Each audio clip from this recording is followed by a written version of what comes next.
Salamat ulit sa inyong mga suporta. Para sa donasyon, tawagan lamang ang numero sa ibaba ng screen. This is your host, Ken Murray saying, God bless you, guys.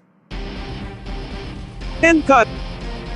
Thanks, guys. Hindi ako makapaniwalang last episode na ng ating podcast ito, Felicia. Sinabi mo pa, Brother Ken. Kailangan ka ba talagang umalis? Mamimiss ka namin dito. Alam ko, yung senior pastor kasi natin sa main church sa Maui, kailangan niya ako.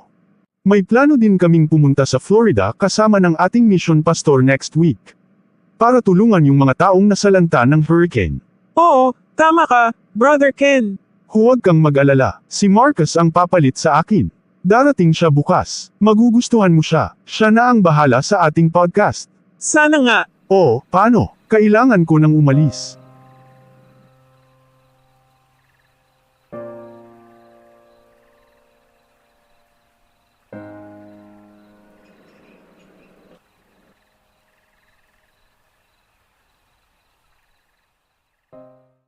Guys, narinig niyo ba yung usap-usapan sa church?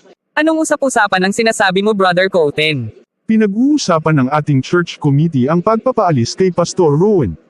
Hindi nila pwedeng gawin yon. 5 buwan pa lang si Pastor Rowan dito sa church. At gusto na agad nilang patalsikin siya. Ano bang nangyayari sa church committee natin? Bakit ba ang hilig nila magpatalsik ng pastor sa church natin? Tama ka, Adele.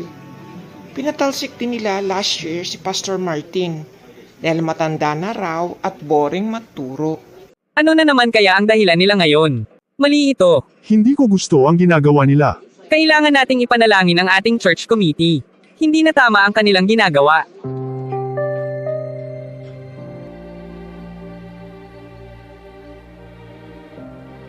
Malapit nang dumating ang Panginoong Hesus. Kaya, dapat na itama mo na ang iyong buhay, at makipag-ayos ka sa Diyos. Magsisi ka na, manalig ka kay Jesus, habang may panahon ka pa. Kung sinasabi mo na tagasunod ka ni Kristo, ngunit namumuhay ka sa kasalanan. Tumigil ka na sa ginagawa mong mali. Humingi ka ng tawad sa Diyos. Bla bla bla bla. Buwisit ka. Wala akong oras sa mga kalokohan mo. Kakabuwisit talaga ang preacher na ito. Tawagan ko nga si Lois, ang namumuno ng committee department. Hey, Lois, kumusta ka na, dear? Oh, Yelena, I'm good. Oh, mabuti naman. Siya nga pala, kumusta na iyong petisyon ng komite? Pinupursige ng committee department yung proseso para patalsikin ng pastor na yan.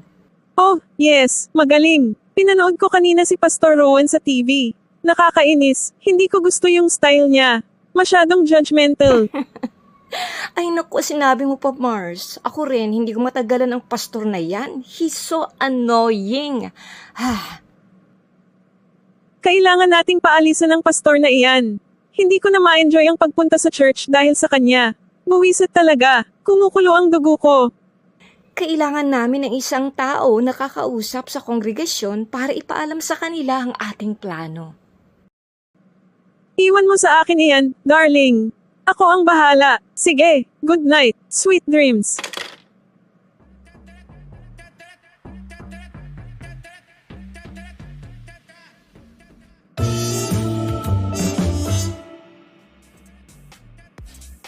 Hello, guys. Welcome to our new podcast. This is your good-looking host, Marcus McCain. Thank you. We have a very lively audience here in our studio. Siguro nagtataka kayo kung ano na ang nangyayari. Well, starting today, we're changing our podcast. We're leveling up. Hindi na ito kagaya ng dating boring at old crappy podcast na alam mo. Magkakaroon tayo ng kasayahan. Dance to the cool music like this. Isulat mo sa comment section, kasama ako dyan. I'll be right back after the short announcement.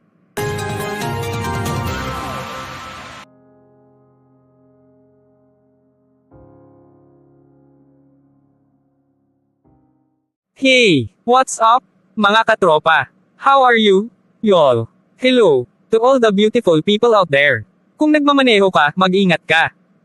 Don't text and drive. Don't drink and drive. Pero kung hindi ka naman nagmamaneho, okay lang na uminom. Lalo na kapag 18 ka na. Well, I feel like dancing today.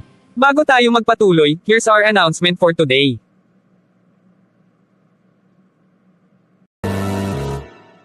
Mom, Dad, sino siya? Narinig niyo ba kung anong sinabi niya? Anong sinabi niya?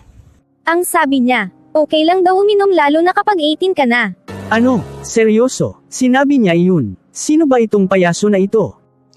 Si Marcos yan. Siya ang in charge sa ating church podcast. Ano? Anong nangyari kay Brother Ken? Mas gusto ko siya. That's right. Mas magaling si Ken at anointed pa.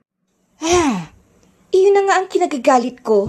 Nagpapakalat sila ng chismis patungkol kay Ken. Kesyo umalis daw siya dahil humingi siya ng mas mataas na sweldo.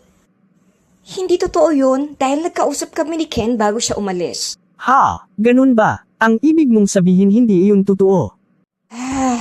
Pinatalsik siya ng church committee. Kumukulo talaga ang dugo ko. Pwede ba nilang gawin iyon, Mom? Dahil mayayaman sila at maimpluwensyang tao sa church, iniisip nila na may kapangyarihan silang magpatalsik ng mga tao sa church. Nakakalungkot naman.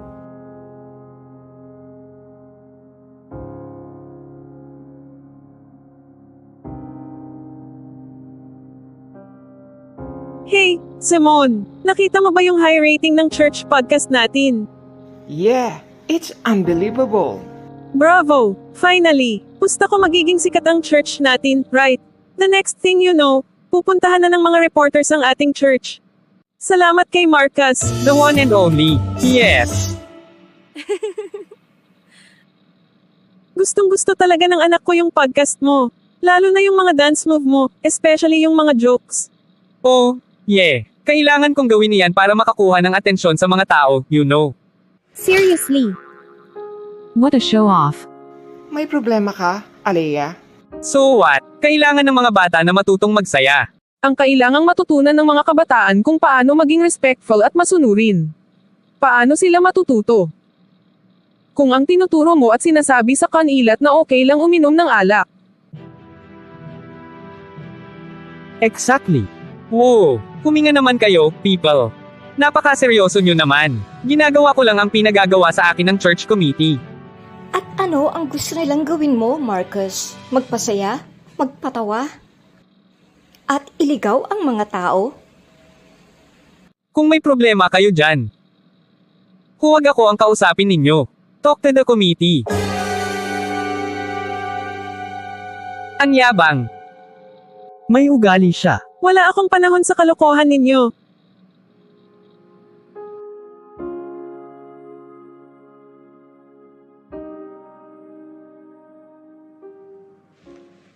Mga kapatid sa Panginoon, ikinalulungkot kong sabihin sa inyo, na ito na ang huling araw ko bilang inyong pastor. Ha? Ano?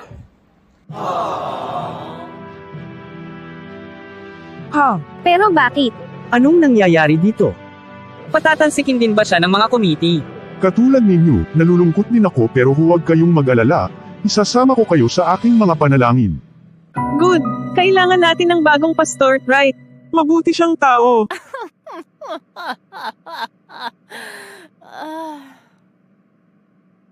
Sa wakas,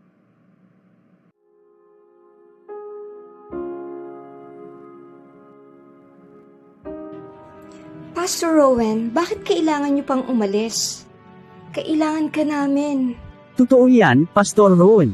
Ikaw lang ang pastor na may puso sa mga tao. Pinapaalis na ako ng mga committee.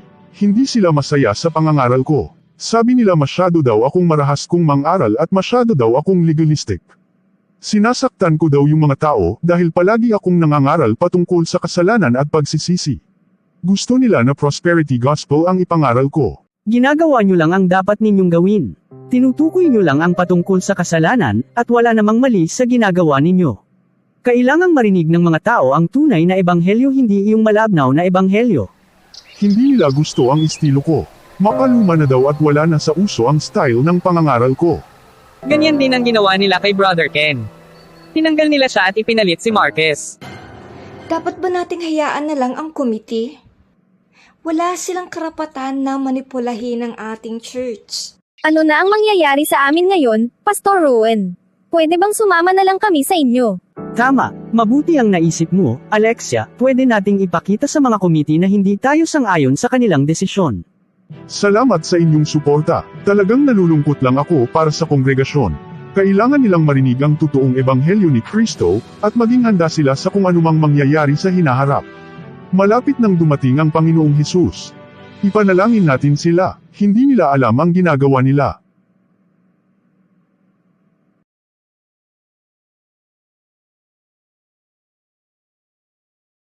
Good morning, church. Let me introduce myself to you.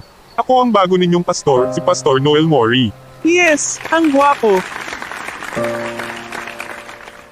Grabe, ang gandang lalaki. Yes, I agree. Do you believe that God wants to bless you and to prosper you? Kung naniniwala kayo, say, Amen. Amen. I received it. Glory, glory, I claim it. Let me tell you all, may perpektong plano ang Diyos para lang sa iyo. As a matter of fact, ipapakita ko sa inyo kung paano kayo makakatanggap ng masaganang pagpapala mula sa Kanya. Hindi ito isang aksidente kung bakit ka nandito ngayon. Kung gusto mo ng pagpapala, speak positive and speak the blessings. At mangyayari nga ito sa buhay mo. Well, amazing preacher. Yeah, yung mga members na umalis at sumama kay Pastor Rowan, kawawa naman sila dahil na-miss nila ito. Sa pagtatapos, gusto ko kayong palakasin mga kapatid sa Panginoon. Sa Hebreo Kabanata 12 talatang 14, ito ang sinasabi, gusto ng Diyos na tayo'y magpakabanal, dahil kung walang kabanalan hindi natin makikita ang Diyos. Amen. Amen. Thank you, Lord. Glory. Amen. Praise you, Father. Repeat after me. God loves me and He wants to bless me. God loves me. And He wants to bless me. God loves me, and He wants to bless me. God loves me and He wants to bless me. Panghawakan natin ang ating pananampalataya sa Diyos, habang hinihintay natin ang Kanyang pagbabalik. Ituon natin ang ating paningin sa gantimpala. Dahil pasama na ng pasama ang panahon, dapat tayong maging matatag sa Panginoon. Tingin natin ang ating paningin kay Jesus, na siyang pinagmumulan at magtatapos ng ating pananampalataya.